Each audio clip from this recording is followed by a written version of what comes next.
Welcome to Stories of Brisco and Bradshaw. I would be Bradshaw, and that would be your Chickashaw native, your Chickashaw Hall of Famer, Oklahoma's favorite son, Mr. Gerald Brisco, and one of Mr. Gerald Brisco's favorite people. This man wrote an incredible story about. He is Mr. Bobby Matthews, writes for Pro Wrestling Stories. Also, as you can see behind him, Living the Gimmick, a book that he wrote, a novel about professional wrestling.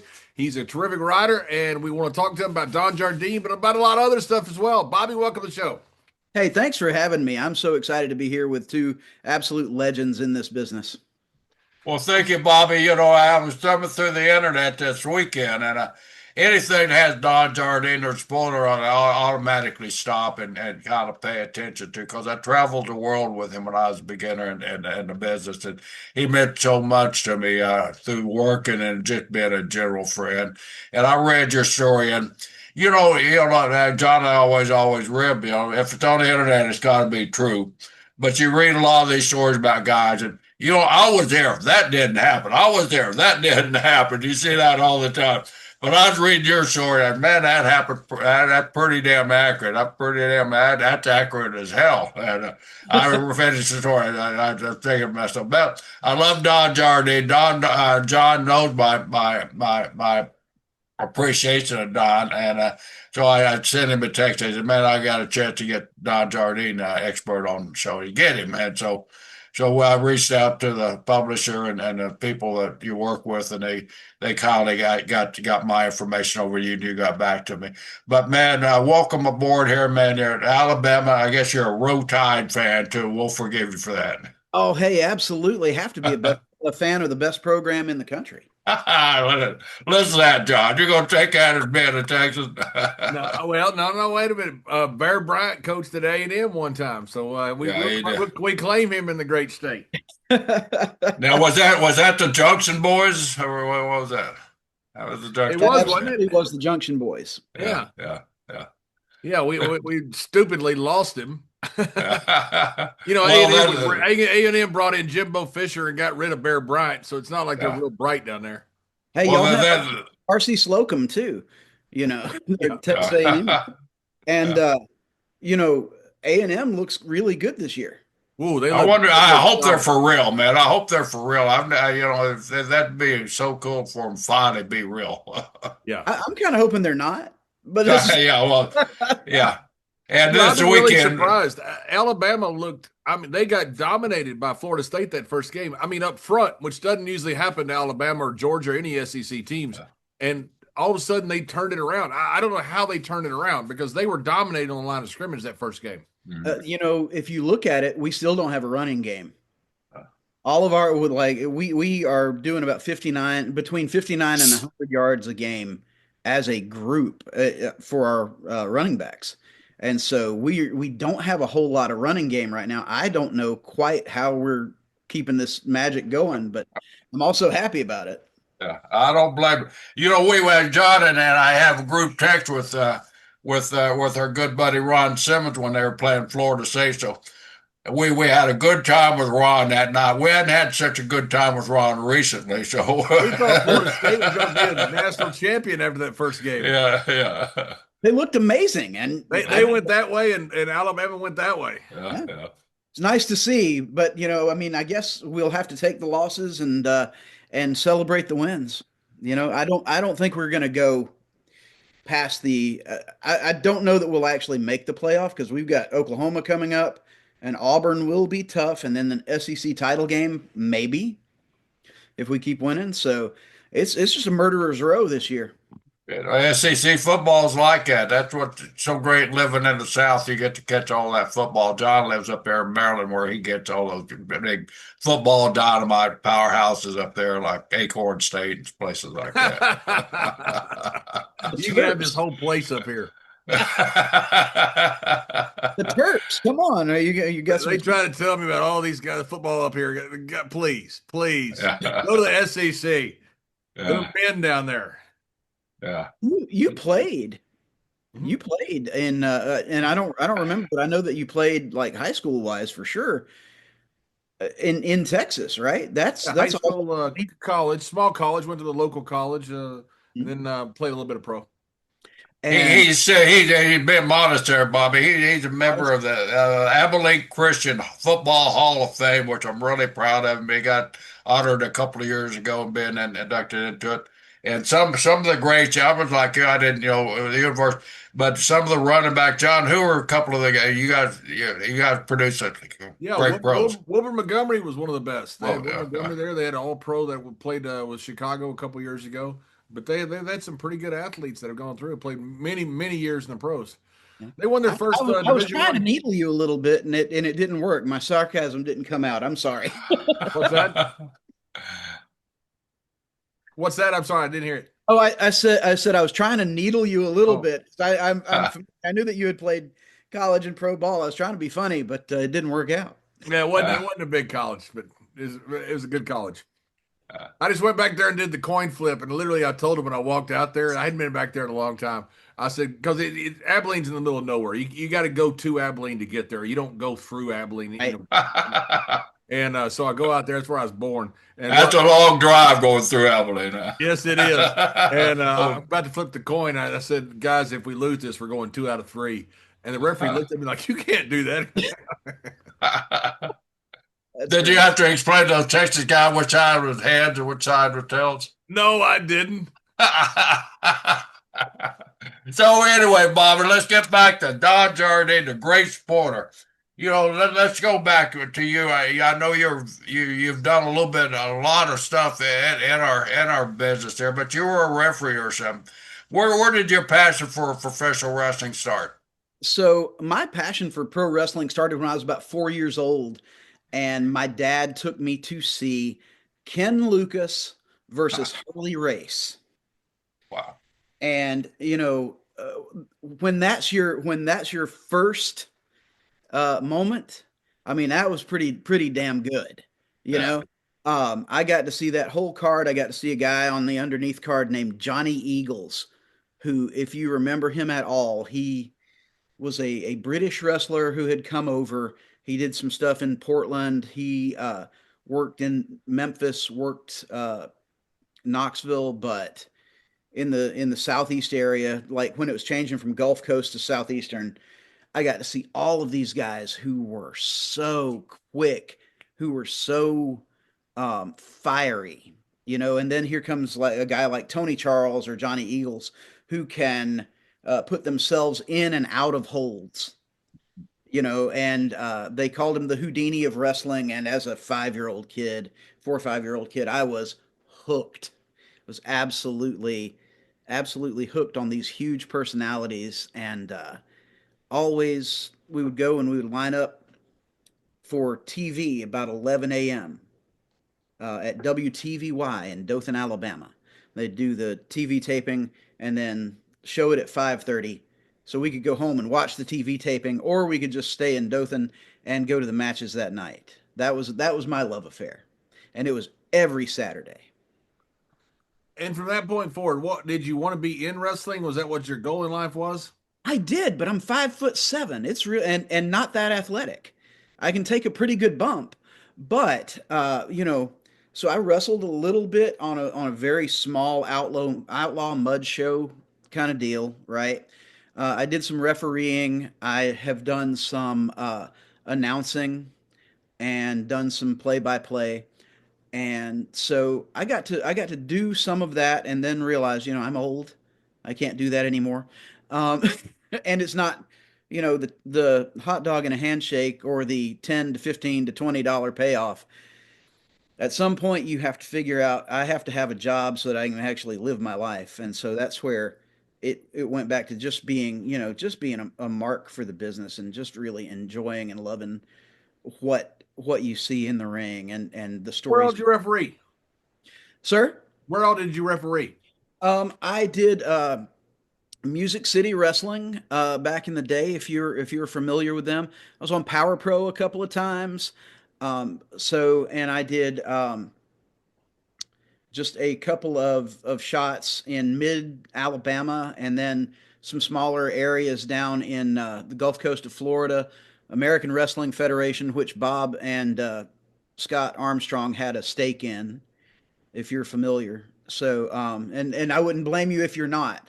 That was, I think, just something that Scott was mostly pushing while he was between WCW and going to WWE as a referee.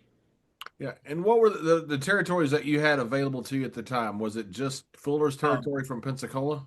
no, it wasn't just Pensacola. We could also get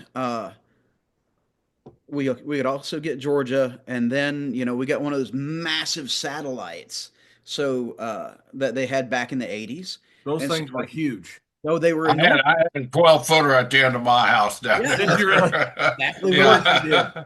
If you pointed it Oh straight man, up, I could get any channel in the entire world with that damn thing too. one of the best things about it for a kid who was so into wrestling at the time, um, Madison Square Garden had their own network, which they still do, but the Boston Garden also had their own network. And I got to see like early days of the changeover from WWF being a really a regional promotion in the Northeast to it's taking off now, right? And becoming more of a national uh, company that, and then the worldwide giant it's become. But I got to see Georgia. I remember absolutely loathing Buzz Sawyer back in the day. From what Uh, I understand, people that knew him loathed him you too.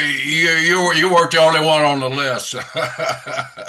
well, and I got to see. I got into tape trading, and I had read about. I'm gonna butter you up for a minute, Mr. Briscoe. I had read about the heel turn for the Briscoes in Mid Atlantic, and when I finally got a tape of it, I was like, "Oh, they were such nice guys."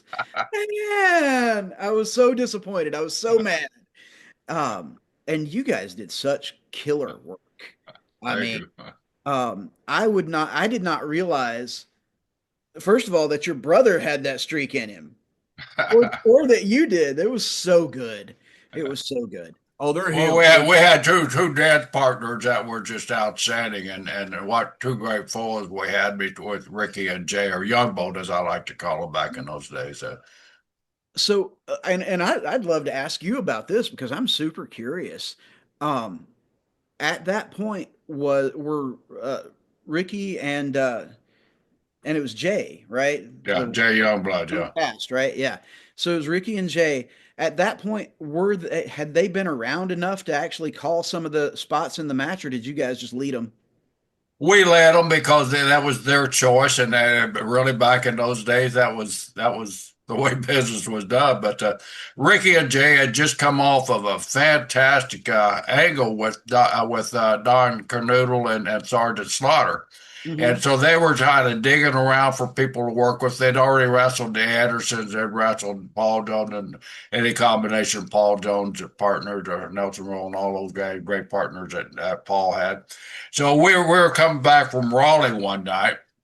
I had been in the back seat of the car just BSing, and all of a sudden Ricky said, it'd be great to work with you guys. Yeah, but how could we do that? Crockett was running 3 towns a night, and he wasn't gonna give up 3 towns. He didn't want to give up a babyface team. So the next day we were at TV. So I don't know where to start talking. Well, tomorrow when we go to TV, let's just ask Crockett if what he thinks about it. So the four of us went in. We proposed a little deal to Crockett. Crockett shook his head. There's no way. What do you mean there's no way? I'm not going to give up. I've run 3 towns, and I need a combination of two babyface teams. You guys are to my two top babyface teams. I can't sacrifice one of you for the sake of them. So about 2 weeks go by, and every time we see Jimmy, we're pestering. Finally, one day we called him in the right mood. He said, "All right, I'll give you 3 weeks to see if it happens." And we started laying out, what can we do to make this happen? This outright heel turn. So we made it about never having the world championship tag team belt. Had every other tag team belt in the world except the world tag team, and so we made it after the belt, after something personal, instead after Ricky or Jay. Mhm. And Crockett still was shaking his head. I just don't think it'll happen. And between Jack and Ricky and myself,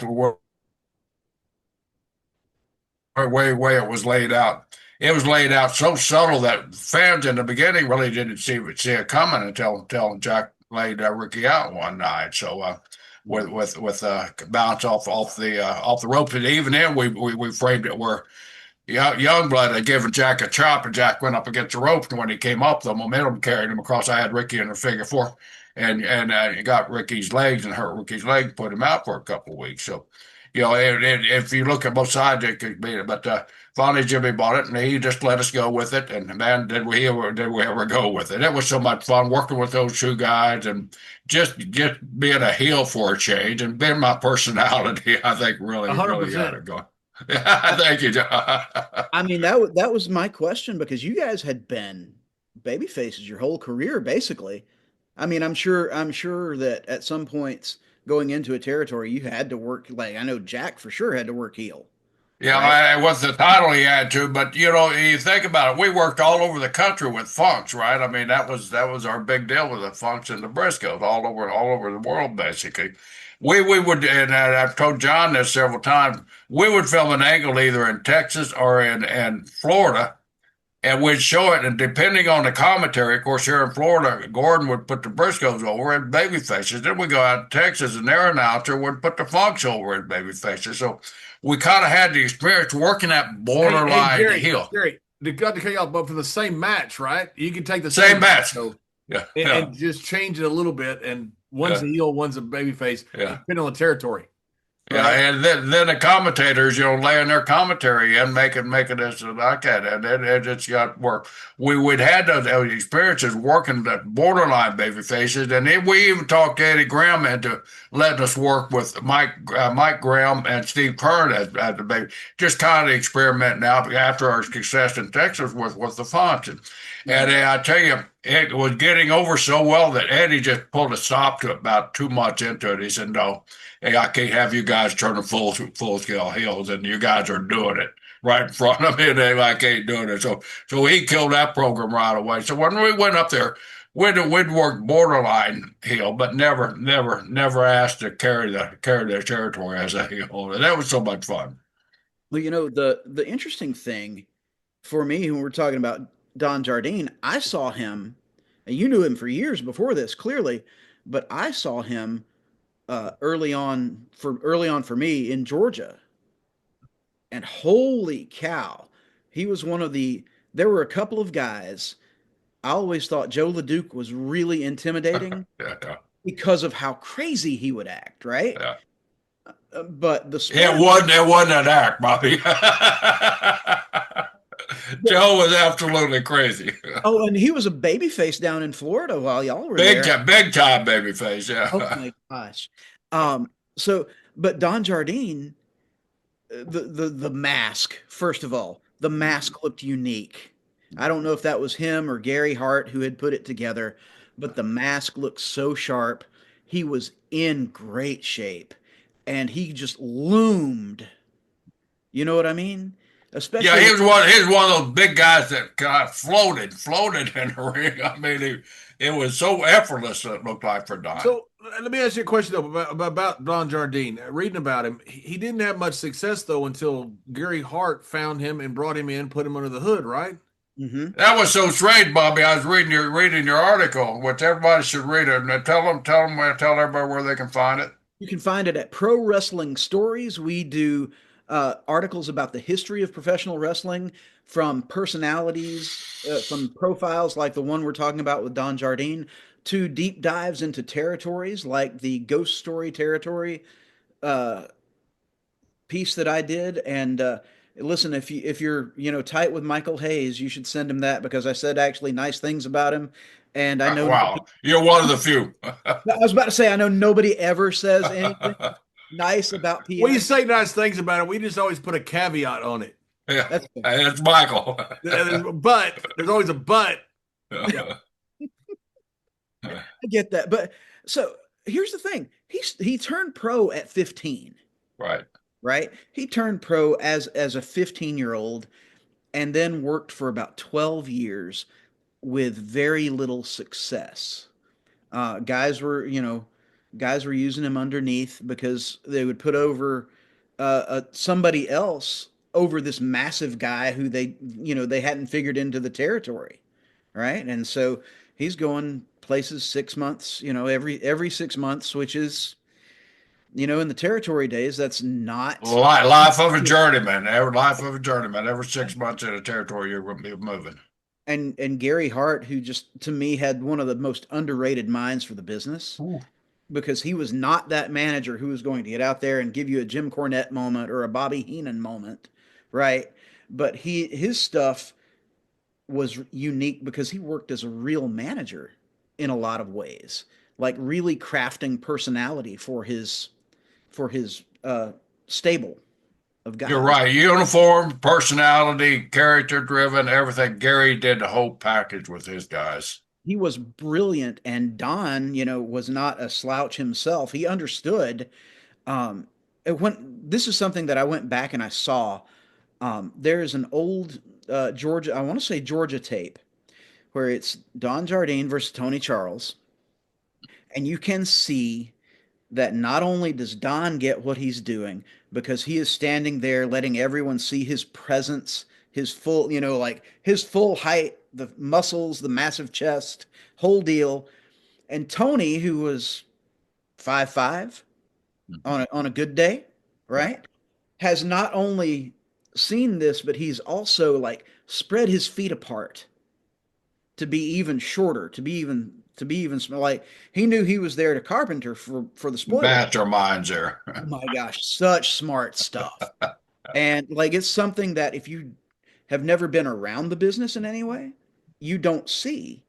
If you've been there a little bit, you start to smarten, you can't help but smarten up a little bit, right? Right. Um, so like that's just neat. I think that he really knew what he could do athletically too. Which was anything. Which was absolutely anything. We talk about Undertaker going old school, and that's the reference to Yeah. Don Jardine, right? But the really cool thing is Jardine's stuff walking the ropes looked better. Yeah. And part of that might have been the old NWA cable ropes, right?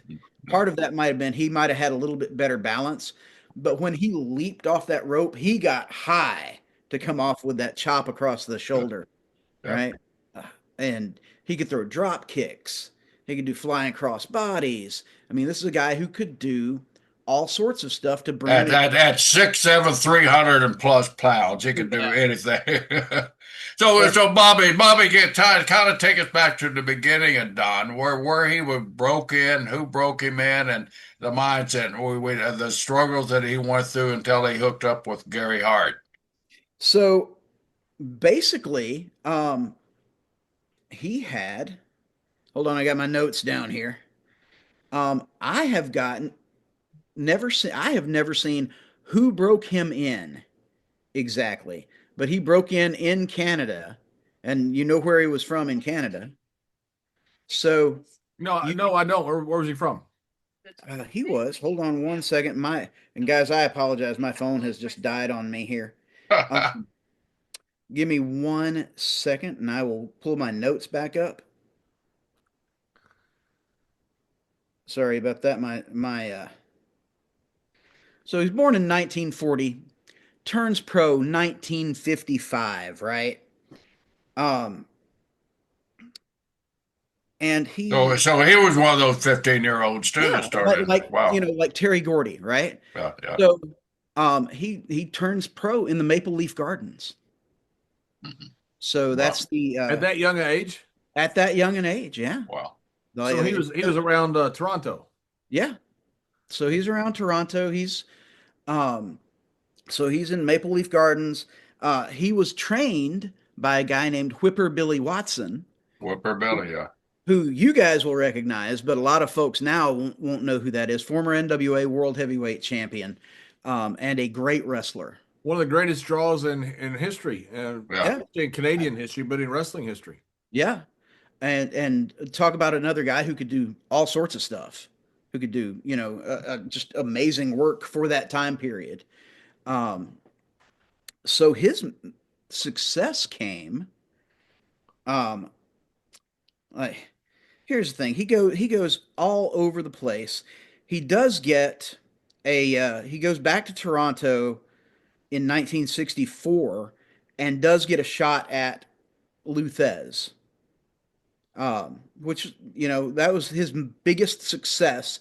Then he goes, same year, goes to Los Angeles, wrestles as the Butcher under a mask, and he is essentially So hey, is that the first time Don appeared under a mask as the I, Butcher? Okay. I believe it was. And so lots of people consider uh all right, so he does also get a world title shot against Gene Kiniski, and Kiniski gave him more than Thez did. Um, but not much. That was in 1966.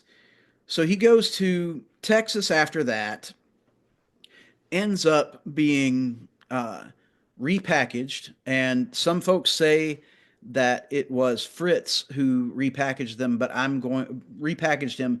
But I'm going to say that Fritz did not have that kind of mindset, like that kind of creative wrestler mindset. That was Gary Hart and Don Jardine figuring out the best way to present him. Hey, let me ask you a question about that, about Fritz, because I haven't heard that before. You think Fritz was not that creative a guy? Not in gimmick, not in gimmick for other folks, not creating gimmicks for other folks. I could be wrong. No, no, no. I've met Fritz, and of course, Mr. Briscoe knew Fritz, but I never worked with him on the creative part. He always had bookers that were Right. pretty good. Gary Hart being one of them, Mm-hmm. that were And always I pretty good. essentially think I that's just saw the notes from your article about that Gary Hart saying that he wasn't sure Don Jarnine could trust Fritz or Paul Bosch to Mhm. take care of him. Well, Gary never trusted a promoter. I never. No, Like, just from reading his book, and I never got to know him. I would have loved to, but just from reading his book, he, and especially back in those days, there was the Office versus the Boys, right? Mhm. I mean, that's pretty, and it may still be that way. I don't know, but like, Gary carried a blade he called Sweet Lucy in his cigarette thing. I've seen it. He pulled it one time on a guy in San Antonio. It was not Joe Blanchard, a different guy. Al Perez was with him. It was Joe's accountant, I believe it was. Was it? Yeah. Yeah. And that's the how story, Gary thought about promoters. He carried that blade. A lot of reasons they carried it for fans, but a lot of it was in case he got screwed on a payoff. right? And he also, I mean, like, I know that he used that blade at one point on Dewey Robertson, who was doing the missing link. He cut Dewey. He absolutely cut Dewey. I didn't know that. Dewey jumped him from behind during a card game in the dressing room in the sportatorium. I've never heard that. I don't Yeah. think. Have you heard that, Jerry? No, And Gary talks about it in his book. I don't doubt it 1 minute because Gary was like that. Gary had Yeah, a and temper Dewey was for- crazy. Yeah, Dewey jumped him from behind as a favor to I don't have a book in front of me. Maybe as a favor to Kent Mantell. Ken Mantell? Kim Mantell was the booker for a long time. Yeah. So I know that Gary had some heat with the office, and apparently which shouldn't surprise anybody. But Dewey jumps him during card game, and he's very, very upfront about it. He says he shook the blade out and went for his eyes and got him basically right here. So yeah, it's Gary Hart. I would have liked to have known Gary. I would have never gotten on his bedside. Never gotten on his bad side. Yeah. So he gets unmasked. I'm going back to Don now. So he's working late 60s through the early 70s in Texas, gets unmasked as the spoiler by Billy Red Lions, which is a name from the past that every time I see it, I'm always surprised. I don't know why. Great wrestler. But anyway, that is where Texas is where, and that time frame is where he learned how to walk the ropes, where he learned how to really, and that time with Gary, huge because he really. Have you read who he picked that up from? Because, in our business, John and I always kid when this is the first time this has happened. That's BS. It's never the first time. I don't know, but I know that he bounced around after that from and became the Super Destroyer in the Carolinas in 1973. Went to the AWA for almost a year. Um, How and did he do in the AWA? I forgot about his little tour in the he AWA. was he was he did all right. I think he lost to Vern. Gary was not with him during the Gary AWA was not period. with him at that point. Gary was with him. I want to say for hang on one second. Gary was not with him. No, he was. He was. I'm sorry. Gary was with him in Mid Atlantic. You Right. know, um, Johnny Valentine. The they apparently had a one-on-one match one time, and I would uh, as much of a pain as Johnny Valentine was reported to be, I would have loved to have seen that match, Mhm. just because I feel like there would have been a chance of that going sideways Yeah. at some point, right? Um, Well, hey, but you want to hear a quick cool story? Mr. Briscoe, tell about your Johnny Valentine and your Don Jardine story. ooh, tell it. I was in the Carolina, of course, the same time with these two guys here, and I was Mid Atlantic champion. And Mhm. so, and when you're a champ, that's really not a great place to be in some territory where you're a champ because it means you can't win, you can't get beat. So that means your matches are what? Usually Broadways. So I Mhm. went 16 straight hours with one night with Johnny Valentine, the next night with Don Jardine, the Destroyer. Finally, we're in Hampton, Virginia. I'll never forget. We go an hour. And so I have Don down getting ready to beat me in an hour. Give me 5 more minutes. Give me 5 more minutes. One of those things. Yeah. Okay, you get 5 more minutes. So I go out and I can't beat him in 5 minutes. Well, then he's got me down. I'm champion. He got me down. So we asked for 5 more minutes. Me and the baby face, I got to give him the 5 minutes. So we go through. People in the audience, Briscoe, you couldn't beat him in 65 minutes. How you going to beat him in another 5 minutes? You can't even get up. No, we're getting it. We're making through that. So we ended up going 70 some odd minutes in a 60-minute match. I went up to George Scott. I said, George, do I have heat with you? He said, no, why you asking? I said, man, I 16 straight nights I've gone hour Broadway. We even had a double shot, Bobby, where I did an hour Broadway in the afternoon with one of them, and then the second shot did an hour Broadway with the next one that same night. And that's when I think I went up to George and said, George, you're killing me here. I'll do the job. I don't care. I'll get rid of this damn title. You should But have really, I wouldn't. you should have been like I don't remember if it was Ox Baker or Killer Carl Cox at one point in Georgia, like kept throwing the Macon belt or trophy or Yeah, whatever it was, yeah, kept throwing it in the garbage, and somebody would yeah, find it and bring it back, right?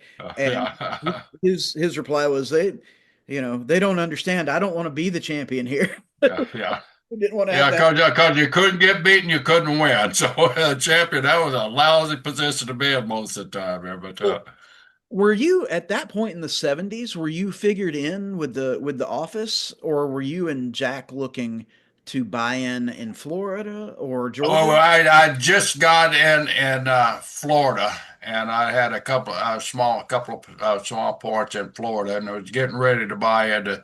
Well, after my Carolina tour, that's when I bought into Georgia when Timmy White had, or Timmy, not Timmy White, but Tim Woods Mm, had the accident there, and so gotcha. or excuse me, Buddy Coat had the airplane crash, and I bought Buddy's stock from him.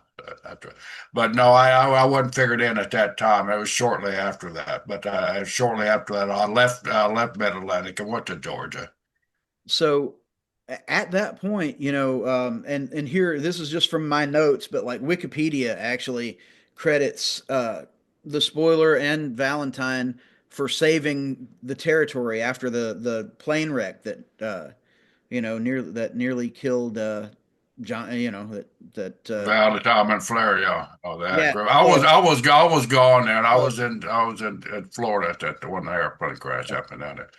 It was and strange. I was in Carolina when the plane crash happened down here, and I was in Florida when the plane crash happened up there. So it's just And That's what they do. well, you know, But Don was so easy to work with in those hour draws. I mean, mhm. as big as he was, it's so different from Valentine. Valentine was telling John yesterday. Johnny, when you work with Johnny, he's a big guy, and Johnny would get you in the turnbuckle. Most guys give you a little room to kind of breathe and kind of get you.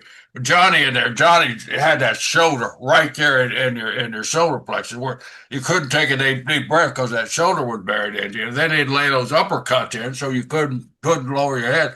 So you had to watch him all the time. Johnny was what he says, he was a snug worker. It's not true. He was a stiff ass worker, a great worker, but one of the stiffest guys and the heaviest guys ever been in the ring. And he carried that weight. I'm 215, 220 pounds. He's 275 pounds. And Mhm. I mean, those guys, and Don pushing 300.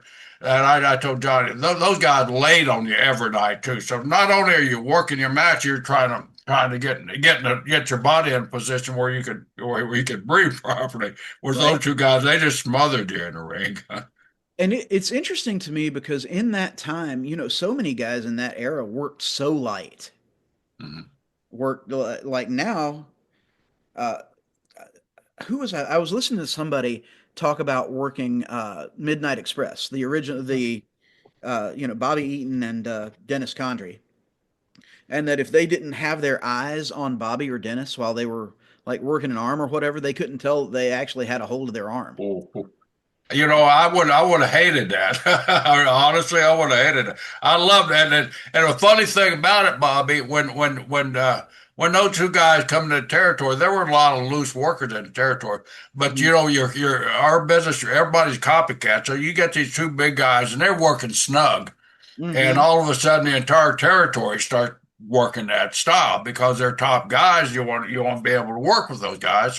Right. So the style kind of changes. So after after after Valentine and Jardine came in, man, that territory got snugged up like crazy. Because you had Delta Roll, who was a great technical wrestler, but he was a solid damn worker. Paul Jones, a solid worker. And, Brute Menard, those guys there. I Right. mean, the only guys that were loose were the other knee guys, to tell you the truth. So I got a stiff story about a guy that you would never expect it from. If you'd like to hear it real quick. Sure. All right, Bob Armstrong and Steve Armstrong are working, and their opponents don't show up, and it is me who has had a total of maybe 10 matches at that point, and a buddy of mine who has just broken in the business, and again, we are in Wetumpka, Alabama, at the Wetumpka Civic Center, which holds maybe 400 people on a good day, and Bob and Steve are just like, we'll lead you. It's fine. We'll lead you. It's fine. It's not going to be perfect. Not going to be great. We'll lead you. It's okay. Bob gets in there with my buddy Mike, and Bob can't see. No, Bob, we can't say look. no, Bob will rib you because, well, not anymore, but since he's sadly passed. But Bob would rib you. He would lock up with you and go, "I can't see past the third row. How's the house?" And but he locks up with this kid, puts him in the corner, rears back, and Bob is one of those guys who would do the overhand chop in the corner and hits him, and it just sounds like a gunshot in this little bitty arena or this little bitty building, right?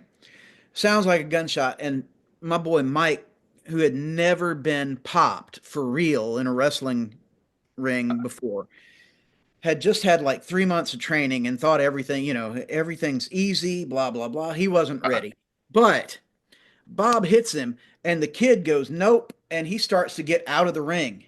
He starts to leave the ring.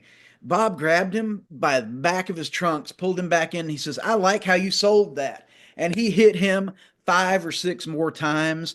And when Mike tagged out and tagged me in, I finished the match alone because he was done. He was done with the wrestling business. And That'll do. Bob never hit anybody that like the chops were hard. Bob was one of those guys, like you said before, that was like paper, like a feather on you. You never knew he Yeah. was on you. It was a night off unless you had to take the chops. Yeah, the punches were off, the kicks were off, as they say there. Yeah. Speaking of being off, let's go to Don Jardine out in Western Canada. The Out the in Western. famous All right. famous rib that was pulled on Don Jardine. Now, why you going to rib a 6'7", 300-pound guy is kind of strange to me. Oh man, now you're talking about the Stasiak rib, right? Yeah, The yes, Mabel. All right. Mabel, yeah. Oh Lord. So Stan Stasiak, He's big, a big guy. big, tough guy, former NWA world champion back when that meant something. So he talks a guy into pulling the Mabel rib. And if you don't know what the Mabel rib is, the Mabel rib is this: go home with a girl, and the girl, when you get ready to do the deed, the girl says, "Oh no, my husband's home." You have to, and you have to, and the guy, the guy who's pulling the rib should be coming in the door as this is going on. So you have to leave via the bedroom window. And Don did that and wasn't happy about it. And it was over a year later when he and Stasiak were in the same territory again. And Stasiak on a road trip starts to rib him about it. Starts to, They're in the same car. yeah, they're in the same car. They're in the same car. So they're on a road trip, and Stasiak's probably just bored and fucking around, right? Not the guy to fuck around with Don. Um, Don basically, tells him to pull the car over, drags him out of the car, and beats his ass on the side of the road. And the two guys they were with, um, basically kept Jardine from killing Stan Stasiak on the side Wow, of the road. wow. But like the more I look at Don's career, if he liked you, he treated you like family. He treated you like gold. And if you ever gave him a reason to distrust you or dislike you, he would never trust you or like you. And Jerry, I know that you knew him pretty well. Is that fair? Is that fair to say? Is that accurate? Yeah, it's very accurate. Yeah, I was a good friend with him. I love Don. Yeah. And I mean, he was like that though. He didn't like you, Yeah. he had no qualms about beating your ass. Yeah. That well, and two talking about beating ass. They're in where we were jumping around a little bit, but they're in Australia several years later. Him and Gary Hart are in Australia several years later, Oh. and this is where Don got some heat with most of the town for doing what he did, because the hotel that we're staying at, Jim Barnett, he ran a first class territory down there. He'd Mhm. put you up in this hotel there on King's Cross. It was a nice hotel, and then he explain what happened. But we get thrown out of the hotel, and then Jim puts us into a dump hotel after that. But tell us what happened. The terrible thing. I mean, it's a terrible situation, but it's also like, oh God, why would you do that to this man who's Yeah. 6'5", 6'6", 6'7"? And as you're telling this story, you're naming the places. I'm reliving all those places, because that trail from the Silver Spade concert hall to Texas Tavern and all that back to the hotel, I walked that or crawled that many times. So so it's Gary and his wife and Don and his Twinkie. yeah, Don and his girlfriend also, right? Yeah. So Don's girlfriend had just come over to Australia, and they're dressed up. They go out to a concert. They go to a concert. They have dinner, having a nice night. Again, dressed very nicely. They go back to the hotel. And now remember that the hotel clerk knows that the wrestlers live there, but he's never seen this woman before in his life. And he tells Don, you can't bring those whores in here. Now let's kind of clear the air there. This hotel that's on the strip on King Cross, it's where all the soldiers, John, went for R&R. And so the girls, the Sydney girls, were working yet making cash from all the soldiers there. So it was a frequent place and it was right next to all the Tavern Row there, basically. So So, go ahead, Bob. oh no, absolutely. And so Don asks him, what did you say? And the guy says, I said you can't take those whores upstairs. And Don tells Gary Hart, take the girls up to the room. And Gary's reaction is, y'all go on up. I'm going to keep, you know, Don, maybe I can keep this from getting out of hand.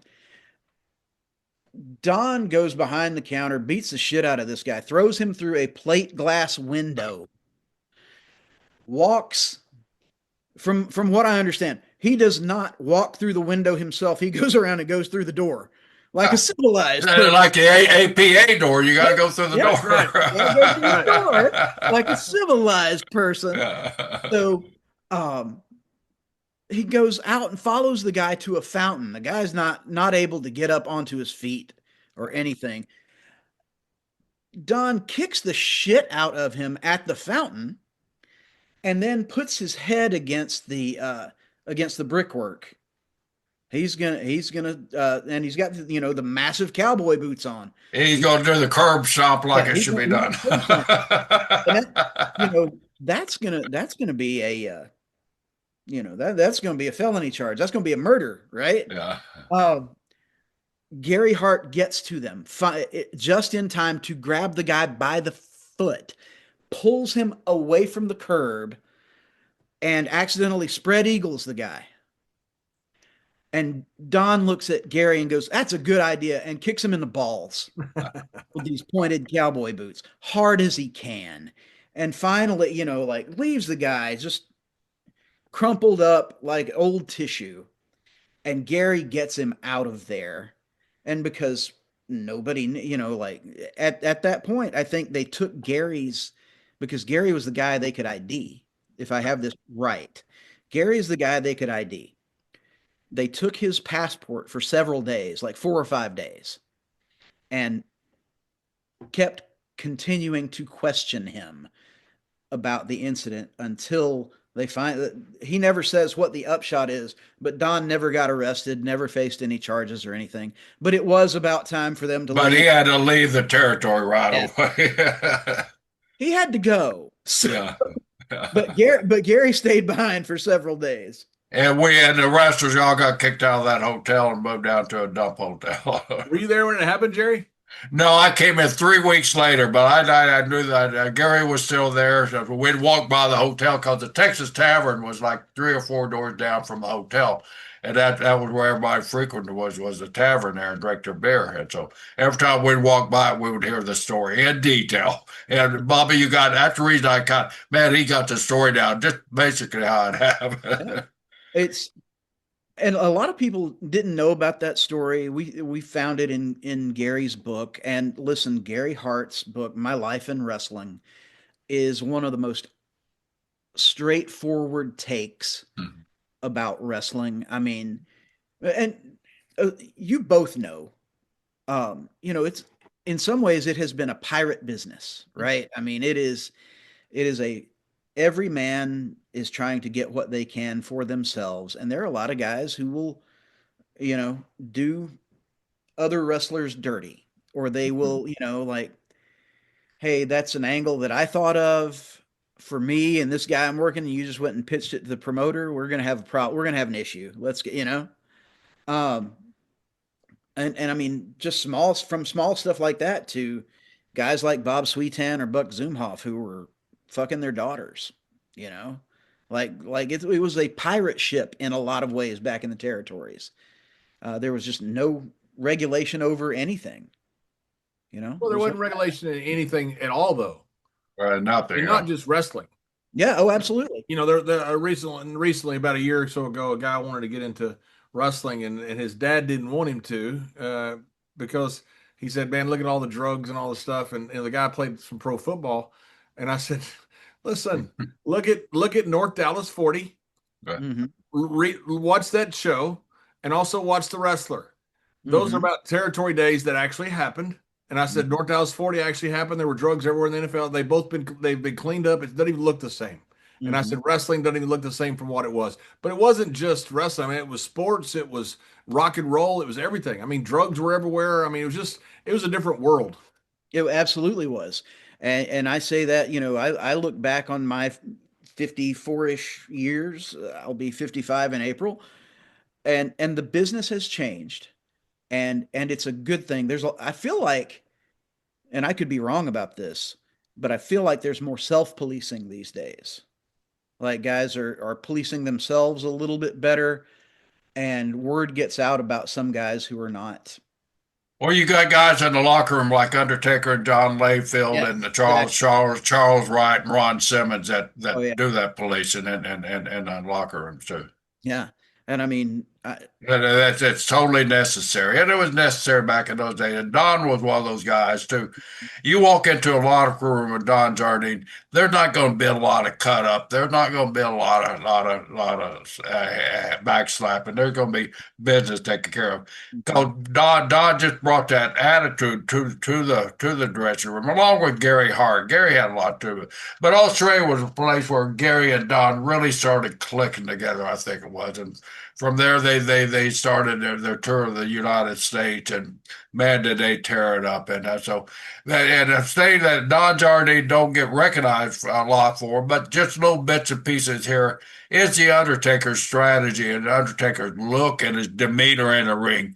You could take two videos and you put Don Jardine here, and you could take Undertaker here, and if you put a mask on Undertaker and you play their work side by side, you're not going to be able to tell a lot of difference on who's who. The bodies just looks the same. They walk the same. Their posture in the ring's the same, and you know the little intricacies that they do in the ring that get heat and get them over are the same. So Don was one of those guys that was an instructor without even knowing he was instructing guys. But and he's the blueprint in a lot of ways for a Yeah. big athletic guy, right? Right. Yeah. Him and maybe Don Leo Jonathan Yeah. from that era. That would probably And Cowboy Bob Ellis, you can throw Bob Ellis in that same thing. that's a good one too. But they knew how to use their bodies to project what they were, what they meant to project, and nothing else. Right. There are guys. So your brother was like this, in my opinion. He didn't make any, like, not a false move. He did everything with economy, No wasted moves. Huh? no wasted motion, and he was always where he was supposed to be. Hmm. And you look at Don Jardine that way, same thing, because uh, to let a 300-pound man, to basically let a missile come off the top rope at you, there has to be a lot of trust there. There has to be a lot of trust there. And And Don had that impressive knee drop from the top rope. That was wow, was that impressive? John, I'm sure you saw that a few Yeah. times. Didn't you? Yeah. And Sitting there laying on the mat, It watching this big blob come down, and man, is he gonna hit? And he hit you every time perfectly. yeah. And so, and clearly, taking that on what, left knee, wasn't it? Was he taking it Mhm. like Yeah. his weight was on his left knee? Yeah. And I always wondered, for guys like him and for Bobby Eaton and guys who could really drop a knee really, really well, like Ray Stevens could do some really cool stuff, that bombs away knee drop, right? I always wondered, what their knee situation was like it later on in life, and I don't know. I would assume there had to be a lot of arthritis built up in that knee. Unfortunately, neither one, Johnny Valentine or any of those guys you mentioned, are Don lived long enough for us to really know what their body was like in the later days. So And But now another story about Don Jardine. You talk about the plate glass window was with either Joe Blanchard or Joe Blanchard's accountant down in San Antonio, right? hmm it was the accountant, if I yeah, I'm sure remember. you're right. Yeah. Yeah, he he was just a guy who could be really quiet, really gentle, really kind to a lot of people. He bought Dusty Rhodes a pair of trunks and a couple of other things for his ring wear very early on, when Dusty wasn't making any money. Um, so, which is one of the things that you have to look at. Like, that's not one of the fun, this guy went and did this kind of story, but I think it speaks to his character. You know what I mean? He saw a guy who did not have something that he needed and went and helped him out with it. So Bobby, in your research on doing this fantastic article on Don, did you find any negative aspects about Don out there? Because I traveled the road with him, but I never was in a territory with anybody that ever had any bad things to say about Don Jardine. so I have never heard anyone. So I got to be pretty, I got to know Bob Armstrong, Pep, as we called him Yeah. back in the day. Um, I got to know him fairly well. I got to talk with Brad some before he passed. Brad was always tickled that uh, Don put him over for the national title in Georgia. You know, he was he said the night that he was winning because the spoiler had beaten Brad for the national title, and then I don't remember what city it was in. It might have been Macon, might have been a house show in Macon. I'm doing that one off the top of my head. Sorry, um, but he put Don put him over clean in the middle of the ring, and Brad was always tickled about that. He was so appreciative. Said that he was not sure in the dressing room how he was going. He had no worries about Don doing the honors. He was worried about living up to it, especially at that age, you know. Um, so and Bob thought a lot of his work, and also said he was not just about 300 pounds, but a heavy 300 pounds. So not to expose too much of this, but like a guy can help you. Like I said, those guys would lay on top of you. That's what he means, Yeah. not. They also, they wouldn't give you a big jump on the body slam either. They were No, gonna, no. they'd give you a nice little post, Yeah. right? But they wouldn't. They'd post for you, but they wouldn't give you that big like, a little help up to get them up there. Yeah. But Bob said that Don was a heavy 300 when you were working with him. So that just boils down to what you were talking about when they're laying on you in the ring. You know, I always, when I was doing commentary for these small shows, I would talk about that because I had heard Charlie Platt and Charlie Gordon. Platt, yeah. Yeah, I had heard Charlie and Gordon talk about when I was a kid about how tough it is for another man to be on you for that long to maintain control with their body position, and how you had to, carry the weight basically of two people while Mhm. you were on the mat with them. And so I tried to do that. And every time I see him get somebody down, that's kind of what I think of, you know. He did a shot in Birmingham, um, where he wrestled Austin Idol. If you remember, uh, Idol, who was, when I was a kid, one of my favorite workers, and then a guy named Jerry Stubbs, who you're probably familiar with. Yeah, both of them. Yeah, I help Idle get in the business, by the way. Oh, you're the one to blame. Mike McCord. Yeah, you're the one to blame. I see. I'm the one. I let him live with me for a year in North Carolina while he was trying to make some money for free. Oh my gosh, I didn't know that. That's amazing. Yeah. He had the Well, you talent. haven't been listening to stories with Brisco and Bradshaw. We had Mike on the story on the show, and he Yeah. talked about That's hilarious. I had not heard that one. it. I had not heard that one. I'm sorry. That's my fault. I hadn't heard it. Um, but the only person I ever heard Bob actually dislike was Idol. He is the only person, and Jerry Stubbs backed this up. He is the only person that Bob ever just flat out would say something about not liking in the business. It's wild. So it's really, really interesting how guys were there. You always had people who were like, oh, the business is fake or whatever.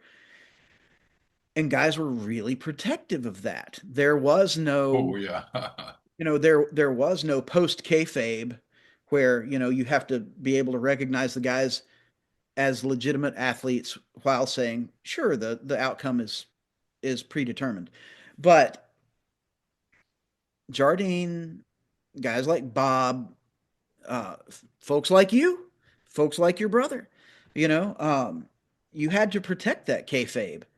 And so those were I found in my research that he's just really protective of the business, really protective of his private life. The only, the only time, because he's mask guy, the only time that I could see him being unmasked in a match was when he was leaving Texas. He did the honors and did lost the mask. So, Who was that against, you recall? yeah, that's Billy Red Lions. Got the red lines, okay. So, and and it's an interesting thing that he retired with the mask. Never, never lost it. And he also had that great thing where he worked from 1955 until 1994. And the Wow. mask was part of it because the mask hides when you age. It's one of the reasons Pep wore the hood as the bullet for years The and years. mask or the makeup, either one. Right, right. Mask and makeup. Yeah, Well, I you mean, look at some of these guys now that have the mask or that have the face paint. They can, as long as their body can hold up, they can wrestle a lot longer because they don't look so old. well, Bill Eadie and Barry Darso still do the makeup for Demolition, right? Right, right. And you can see the guy Bill Eadie used to be still under that makeup. He you look at him and go, that was a tough old guy. That was a tough dude back in the day. Yeah, he Uh, was. I could vouch for that. He was that. So was when did Don he lost the master? Is that when Don kind of started looking for retirement or no, take a that was back in 72. 72? So Okay, so that so he put the mask back on, or I'm sorry. Yeah, he put the mask back on and went to Australia, went to Australia's World Championship Wrestling because that's where he was right. there with Gary. Um, but from there on out, I don't have a record of him appearing without it. I think they had a mask versus hair match with him at some point in Georgia, and I don't remember who he beat, but I know that he didn't lose the mask. So, um, it was especially because he had never unmasked except for 1972. You could always make money with him with hair versus mask or mask versus Always. Oh yeah. right. Those were And great matches. the problem though is he can't really do the job because nobody knows who he is. Right. Right. It's like, okay, if Gerald Briscoe is underneath the hood and people think, oh, I think that's Gerald Briscoe. I'm not sure, but I'm pretty sure it's Gerald Briscoe. And he, especially he's a heel, all of a sudden he loses the match. He unveils it and he's all embarrassed. I knew it was Gerald Briscoe. But Mhm. if you're Don Jardine, nobody knows him. Who is that guy? Right. You Right. take the mask off, nobody's used Yeah. to seeing him. So it Yeah. doesn't matter. I mean, the allure of it is, hey, he may lose the mask. Everybody's all right. Yeah. But then when it happens, like, what? Yeah. Yeah. And Don was one of these guys too, Bobby. That if when you got to the town you were working in that night, Don would put the mask on in the car and Mhm. drive to the arena from city limits usually with the mask on until he got to the arena, and then he sat in the dressing room most of the time with the mask on full time. So Mr. Wrestling 2 was the same way. I'm one yeah, of he the was few he was guys. even more. I'm one of Don, the few Don, guys. Don would take his off during the shower though, where two and some of those other guys would never take them Yeah, I off. was one of the few guys who rode with Mil Mascaras without his mask. Oh, wow. Yep, we broke down. We're driving. We're in the bus or something. We're in a car maybe from Monterey to like Nuevo Laredo or something, and we broke down on the side of the road. A bunch of wrestlers picked us up, and they're sitting there talking to us. And I realized it's Mill, because I'd never seen him, and I never saw him afterwards either. But he's not going to ride down the highway with it because that just draws attention to him. So Right. he didn't have the mask on, and of course he had to drop me off somewhere else, near the arena where I could walk. I was wrestling him that night actually. Had to walk, a couple of blocks to the arena. But yeah, I'm one of the few guys who actually rode with Mill That's Wow. cool. without So his mask. Sid Vicious when he broke in, he was Lord Humongous Right. and in Memphis and occasionally in Continental. All right. Another guy named Jeff Van Camp also did the gimmick. But Sid got to the arena a little late one night. I got to see him come in, And Sid is built in a very unique way, or was built in a very unique way. So I knew that was who Lord Humongous was, right? I'm like 14 or 15, but I'm still putting stuff together. I'm like, that's who that is. But the best part of that is Sid comes out. He's got like a odd hood over his face. But when he drove up, he drove a Chevette.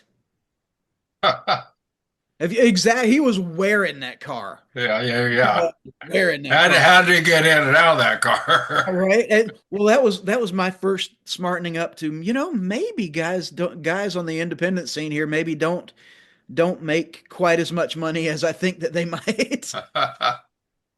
Hey, Bobby, I want to ask you about something else. But is there anything else you want to go over with Don Jardine or you, Mr. Briscoe? Because I want to ask you about a different article you wrote before we end up letting you go.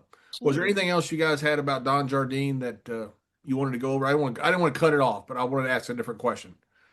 I would just say that to me, as I researched I can't talk today, guys. I'm so sorry. Don Jardine, the thing that stands out to me is tremendous amount of respect for the business and for the guys that he worked with, and just a complete non-tolerance of disrespect toward him or the people that he associated with.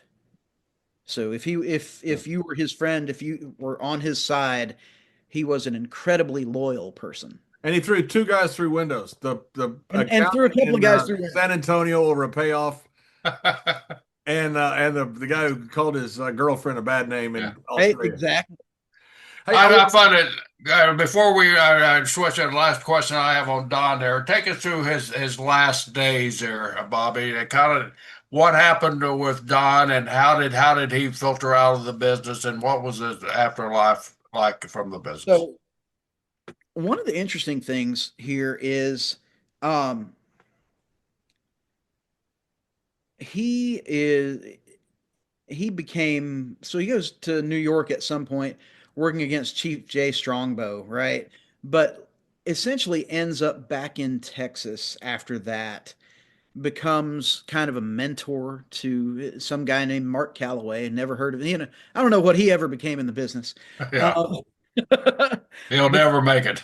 yeah, became a mentor to him, and really had one of I believe Mark Calloway's first matches. He was under a hood as Texas Red Mhm. uh, in Dallas, and uh, I believe, uh, you know, Mark put him over. The Undertaker put him over, clearly, but he became the first guy to have his finisher censored on WWE TV. The Claw is the spoilers claw was censored on TV because it was so violent. It was just beautiful promotion, Yeah, by yeah. WWE at the time. And then afterward, I mean, 1994 is really the last time that I see him in the ring, and that was at promoting his own shows in Tampa. And then he just kind of had a quiet life after that, and he died in 2006, complications from a heart attack and leukemia. Where did he pass? He was in Red Deer in Canada, in Yeah, his home country, home area. He was in Alberta, Canada. That's where Red Deer is. So, right. Well, passed it many, many times, right, John? Absolutely. Yes. Yes. driven there many, many times. Yeah. Yeah. Uh, So you mentioned New York. Was Don ever in WWE or WWF and he was. what transpired? So after he dropped the national title to Brad, he came into WWF at the time, billed as the national heavyweight champion, and stayed there for a not quite a year, and then began moving down the cards. This And is for Vince Senior. yes, this is 83, right before the takeover. Mhm. Right before the push to go national is what I mean. Um, so from there, um, he starts to move down the cards. He's no longer billed as the national champion. I don't see him defending that title anywhere. That's just how he was billed when he came into the territory. And when he started to drop down the cards, that's when he goes back to Texas. And so basically, the last 6, 7 years, he's in and out of Texas and then doing shots in other territories, but nothing major. I mean, he's not figured in except when Gary has the book, which is only about half the time at that point. So his post career, he ended up, even though he had a slight education, he was into educational Mm-hmm. He business. was, yeah, he was. Well, he ended up. Phone's trying to shut off on me again here. Um, the only thing that I have here is that his. Oh, there we go. This is what you're talking about. So his wife and son. He had a son, was married, and he was manager of a car wash business after he retired, and also was a sculptor in clay and wood, and volunteered at a literacy program teaching young children to read. There you go. So, Yeah. you know, that's what you're getting me to. That's what I get pointing at. Yeah. Gotcha. Yeah. Yeah. I mean, I think it's a really well lived life, a really, really cool thing. Um, just to see a guy who had that much respect of his peers and had that much respect for the business. Hell of a cool life. Yeah. Bobby, to switch subjects, but to stay with the writing for Pro Wrestling Stories, you wrote an article about Ronnie Garvin and Bob Roop up in Knoxville. And Mr. Briscoe and we've gone in detail about Plan B, about the Knoxville War, about so much stuff. We've interviewed Ronnie, we've interviewed Bob Roop, we've interviewed Jody Malenko because his dad Boris Malenko was involved in it. We've interviewed Tim Fuller. We've interviewed almost everybody. We put it all together in a video. It's pretty cool. It's a great story. The Did you get involved? Did you research any of the Plan B video when you were looking at all that stuff? You know what? The Plan B video caught me by surprise because, and I think JP Zarka, who is the editor slash publisher of Pro Wrestling Stories, I believe he went and added that video to that story. But when I was researching that, I had not seen it and nobody had talked to me about it. So I'll when, send you. I don't mean to cut you off. I'll send you the thing that we did. Please do. We yeah, put please. so we put a bunch of the interviews together with Bob, with Ronnie, with all that stuff in their own words. We don't make any assumptions, and we put the Plan B video together with it. It's pretty cool. I'll send that to you because we've interviewed literally everybody that is still alive involved. Yeah, I'd love to see that. I think about that. Knoxville was such a hot wrestling town, and then that happens. And y'all probably covered this, but Ron Fuller sued to get the belt back from Ronnie Garvin. Like took him to court over the belt and lost in court because he couldn't break kayfabe. Yeah. Wow. Could not break kayfabe. Like he knew if he had gotten up there and broke kayfabe, it would have been the end of his wrestling promotion. Possibly the end of him, depending on who got to him. Yeah. Hey, if you're talking about breaking kayfabe, you're talking about Plan B video. Yeah. Oh, absolutely. Uh, I got to see that. I think that's going to be amazing. Yeah. There was So one, in your research, did you come across much on that or what? Oh yeah, I got a whole big deal on it, and the reason I did it, I knew about it, knew that it happened, right? But at some point, CM Punk did an angle 10 years ago, right, where he had uh, he had taken the belt for WWE and gone home, right, and it was all part of the angle. And I thought, oh, this would make a great story because you know we could talk about what really happened behind the scenes, and you can kind of see the difference in it happening for real versus an angle. Does that make sense? So I wanted to point out like how different the uh how different the actual reality of making off with somebody's belt might happen, you know? Yeah. Kinda, but we've done so much stuff on different history things. We did a big deal on the Gorgeous George screw job from 1950 with what was the name? The Native American Jerry. Two Rivers. Was it Two Rivers or Don Warrior, Eagle? Don Eagle. River, Don Eagle, yeah. Don Eagle. Don Eagle. Don Eagle. 1950. Gorgeous George reaction is almost identical to Shawn Michaels' reaction. Yeah. I mean, Really? it's Yeah. just it's unbelievable. Unbelievable. And the referee's name was Earl. That's right. The referee's name was Earl. Yeah, yeah. See, It's just crazy how and people. A lot of people think that Gorgeous George probably was in on it. Not sure about that, but the reaction was almost identical. So it's pretty cool how not only does history repeat itself sometimes, but it damn near looks like it's a carbon copy. right? Oh my gosh. I need y'all to smarten me up on that too. You need to watch Stories with Brisco and Bradshaw. Hey, what you're missing. Listen, I've been coaching baseball for 6 months here, I feel like. And I'm finally down where I can actually listen. Hey, by the way, I want to mention something right quick. I'm going all over the map here, but we gave Greg Oliver such a hard time about hockey being invented in Florida. Because Florida championship. And Greg is a wonderful guy. He won't even answer our text. When we heckle him about hockey, he won't even answer our text. Well, I'm sitting there watching the freaking World Series with Toronto up by 2 runs in the 9th inning. And I'm like, oh my God, Greg's going to get us back. Yeah.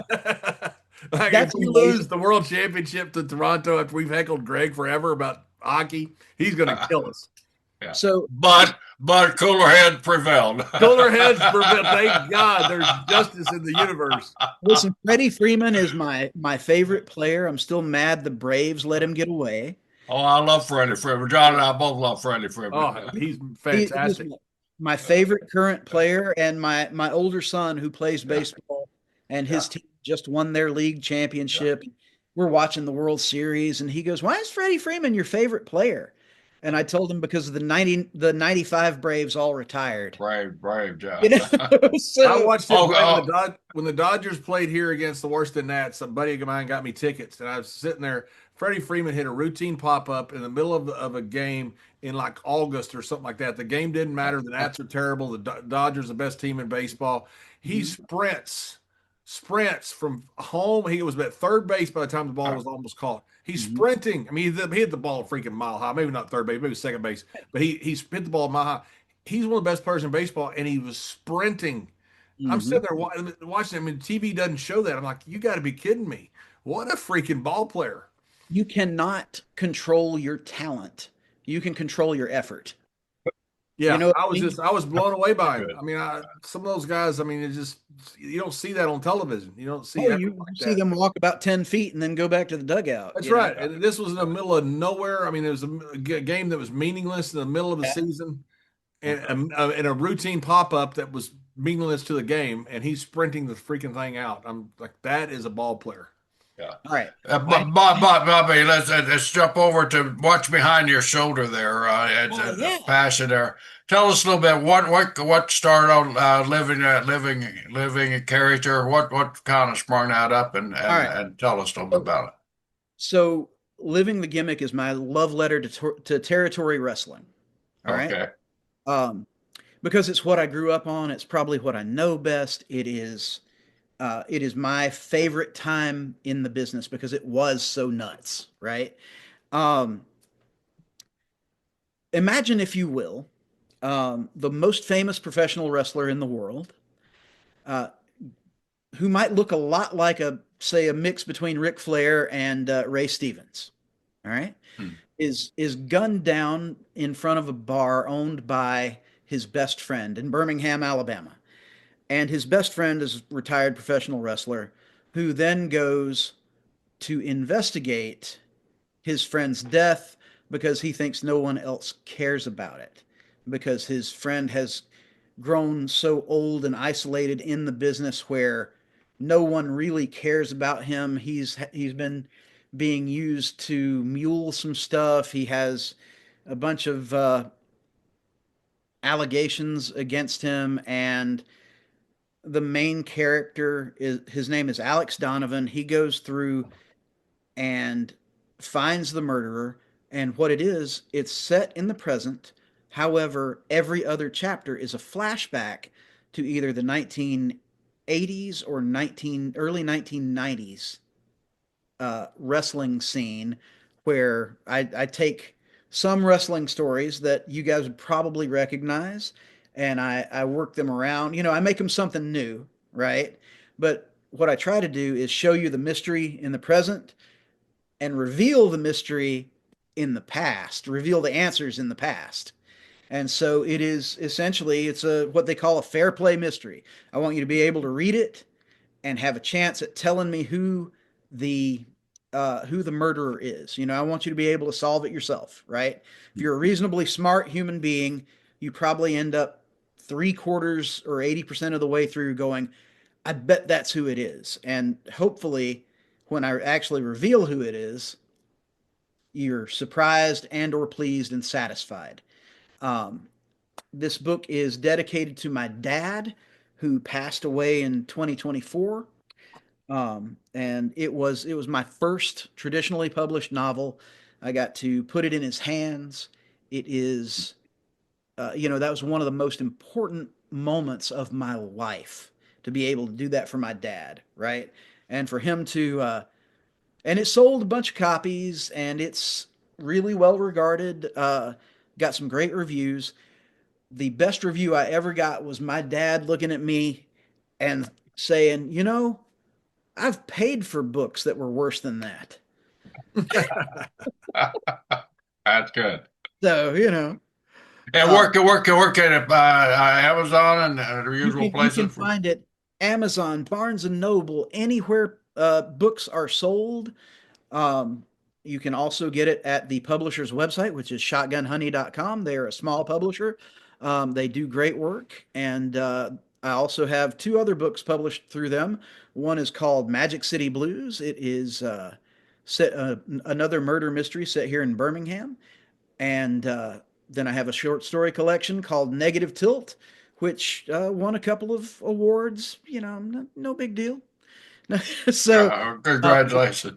thank you, thank you. It's really neat to be able to write stories about things that I'm passionate about, and So all your published books, they have a wrestling type background to them, right? no, they just have crime and They mystery have crime. right Well, there. that's wrestling. I That's mean, right.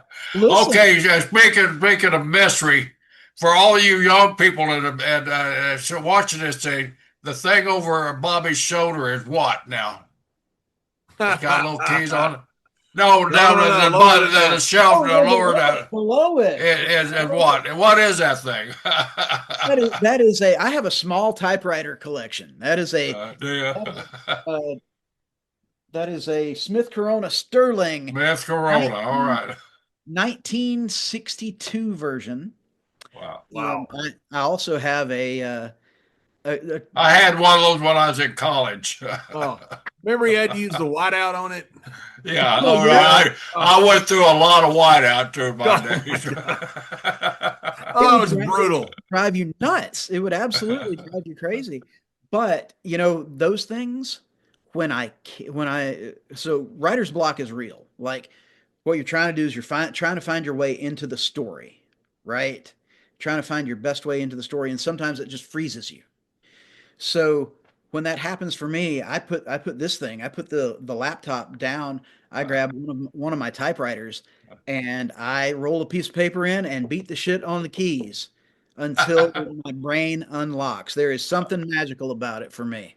Wow. I love that stuff. So, um, yeah, living the gimmick. Listen, I think it's $15. I think it's 14.95.